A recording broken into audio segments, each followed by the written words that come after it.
Moms kitchen ল্যাবে সবাইকে স্বাগত। আজ বানাবো 5 মিনিটের মাছের ঝাল। এর জন্য সর্ষের তেলে কাঁচা লঙ্কা আর কালো জিরে ফোড়ন দিয়ে দিতে হবে।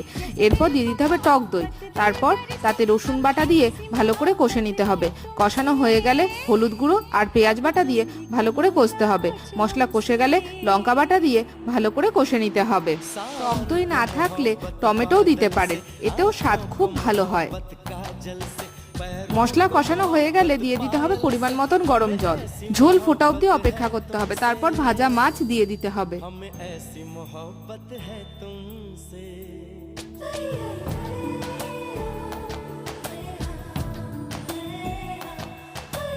ঝোল ফুটে উঠলে ঢাকনা চাপা দিয়ে মিনিট 2-3 রেখে দেবেন।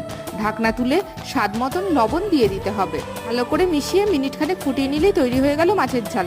গরম ভাতের সাথে পরিবেশন করুন। আজকের মতন টাটা, দেখা হচ্ছে অন্য কোনো শর্টসে।